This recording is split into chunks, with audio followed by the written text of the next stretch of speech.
Empezamos hablando de la isquemia mesentérica. ¿Qué significa isquemia mesentérica? No olviden, aquí terminología. Meso, está hablando del el meso, pues, ¿no? La estructura de sostén de los intestinos. Entero, intestino. El meso de los intestinos genera una isquemia. Y esto nos lleva a un abdomen agudo, a dolor. La isquemia mesentérica, vean, ocurre por una obstrucción en alguna parte del vaso sanguíneo.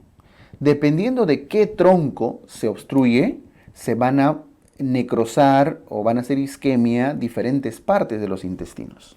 Miren, aquí por ejemplo hay una isquemia de todo el componente que depende de la mesentérica superior. Recuerden que la mesentérica superior irrigaba desde el duodeno hasta todo el intestino delgado, ciego apéndice, hasta los 2/3 del colon transverso. Definitivamente, acá la obstrucción del vaso se ha dado en un tronco muy superior, ¿no es cierto? Acá la obstrucción se ha dado después de haber dado su rama cólica media. Por ejemplo, ¿no? Toda esta zona de acá. Entonces, dependiendo de qué zona del vaso se haya obstruido, va a generar, como ven, distintos tipos de isquemia. ¿Ok? Aquí tenemos una isquemia ileocólica, por ejemplo. Solamente la rama ileocólica se obstruyó. Aquí tenemos distintos puntos de obstrucción, pero pequeños, menores. Entonces puede ser en diferentes partes del intestino. La causa más frecuente de obstrucción del vaso sanguíneo suele ser la embolia arterial, las embolizaciones, pero no son las únicas. Por ejemplo, acá, ven, la obstrucción es no necesariamente por una embolia, sino por formación de placas ateromatosas. La cólica media, que es una rama de la mesentérica superior, vean qué le está pasando. Está teniendo, al igual que los vasos coronarios del corazón, placas de ateromas que están empezando a cerrar la luz vascular. Y eso genera isquemia aquí a nivel del colon transverso. Entonces, el problema de la isquemia mesentérica, ténganlo claro, no es una obstrucción visceral, sino vascular. No necesariamente porque algo viajó y lo tapó, sino porque progresivamente puede ir cerrándose de una forma similar al de los problemas coronarios. ¿Está bien? Entonces vean, las causas pueden ser trombosis, pueden ser por trombos, por formación de placas ateromatosas. Todo este cuadrito A de acá es un trombo, ¿cierto? Que se está rompiendo ahí de una placa ateromatosa. El B, una embolia arterial, una embolia, un coágulo ahí un émbolo que ha viajado y plum, obstruyó algo. El C habla de patrones no oclusivos, aquí no hay nada obstruyendo. Lo que está pasando acá es que el vaso sanguíneo se está colapsando. ¿Y eso por qué puede ser? Por shock. Entonces, dentro de las distintas causas de isquemia mesentérica podemos tener las trombosis, y están implicadas ahí la formación de placas, ¿no? Las embolias, que por cierto es lo más frecuente, las embolias arteriales. Arriba también es trombosis arterial. Luego vienen las no oclusivas, entre ellas el shock. Y en el shock lo que hay es una disminución de volumen, poca perfusión, vasoconstricción periférica y varias vísceras, incluyendo la vesícula. ¿Se acuerdan de la colecistitis alitiásica? Pues esa es una forma vascular, por ejemplo. Y la última imagen es una trombosis venosa. Y ustedes dirán, ¿pero qué tiene que ver la trombosis venosa para que una víscera se haga isquemia? Lo que sucede es lo siguiente. Una víscera X puede ser isquemia porque no le llega adecuado aporte sanguíneo, o lo otro es porque no tiene un adecuado drenaje venoso. Porque al no tener un buen drenaje venoso, la víscera va edematizándose, va aumentando de tamaño porque no puede drenar su sangre.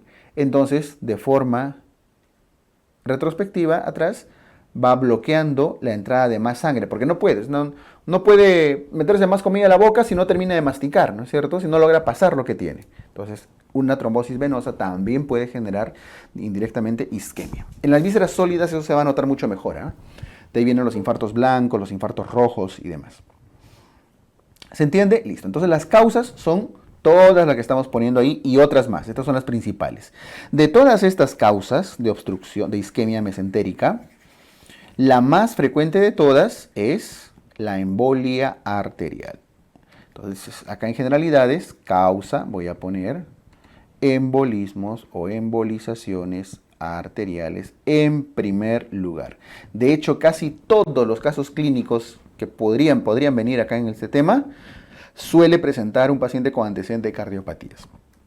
¿Y quiénes hacen embolias arteriales? Ya sea pacientes posoperados o aquellos que tienen valvulopatías, por ejemplo, ¿no? Una estenosis mitral, no se abre adecuadamente la válvula mitral en el corazón, no hay pasaje de sangre de la aurícula derecha de la aurícula izquierda al ventrículo izquierdo, y ahí empieza a formar émbolos. Y cuando pasa, plum, se dispara. ¿No es cierto? Listo, eso es porque la válvula mitral no se abre adecuadamente, bueno, hace su soplito diastólico y demás.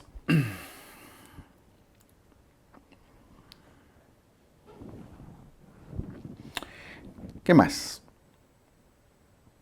Entonces, casi siempre los pacientes que les ponen caso clínico acá tienen antecedentes cardiovasculares. Algo tienen en su corazoncito. ¿Ya? El diagnóstico se da en pacientes que presentan la clínica. Les muestro la placa. La clínica muestra sobre todo dolor. Un dolor que al inicio es muy inespecífico, como todo dolor visceral, ¿no? El dolor es visceral, pero muy intenso. Las isquemias generan dolor intenso y esto es súbito. Dolor visceral que en las isquemias agudas puede ser súbito. Entonces eso definitivamente es una embolia. Si de pronto les empieza a doler acá el mesogastrio, pues definitivamente algo se ha atorado algo y está necrosándose y eso genera el dolor, ¿no? Dolor visceral súbito y casi siempre asociado a estos antecedentes. Aquí sí tienen que hacer correlación clínica. ¿Está bien? Listo. El diagnóstico de elección, el estudio de imágenes se hace con angiotem, angiotomografía, angiotaxi que le dicen. Angiotomografía en primera de elección es menos invasivo y demás. Una opción es la angiografía, pero bueno, la angiografía es de todas maneras invasivo y más complicado, ¿no? Noten acá que en este estudio de imágenes está la aorta. Este de acá arriba debe ser el tronco celíaco con sus diferentes ramas. Y aquí se ve la mesentérica superior, ¿no? Que está dando ya ramitas para diferentes órganos. Y aquí noten que hay un muy escaso pasaje de sangre. Acá está el problema, la obstrucción. Puede ser la embolia, puede ser un trombo, algo está pasando acá. Pero no pasa suficiente, solo un hilito y después ya deja de pintarse los vasos. Este es el problema. Entonces, así pasa. Muy bien, angiotem, lo ideal. Y el tratamiento en realidad va a depender del grado de severidad, se va a buscar la reperfusión, se puede hacer plastías como stents incluso, lisis de los trombos, colocación de mallas en los vasos para filtrar la sangre, etc. Hay un montón de procedimientos y eso va a depender de la severidad, de la amplitud. Lo cierto es que se trata de hacer lo más conservador posible, ¿verdad? Se opera cuando ya hay signos de necrosis. Signos clínicos y hallazgos en general. Ya saben que los marcadores de necrosis como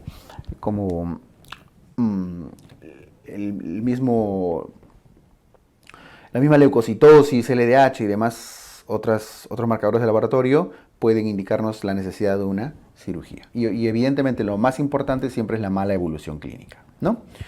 Listo, esto como isquemia mesentérica. Ahora, tradicionalmente la isquemia mesentérica se refiere a la isquemia de cualquier parte del intestino, delgado o grueso, ¿ah? Porque se refiere al meso donde están las arterias mesentéricas, ¿cierto? De ahí viene el nombre. Pero usualmente para efecto de examen, usualmente se refiere más a la isquemia del intestino delgado, ¿ya? Porque al meso del colon le llaman mesocolon, no se le llama mesenterio.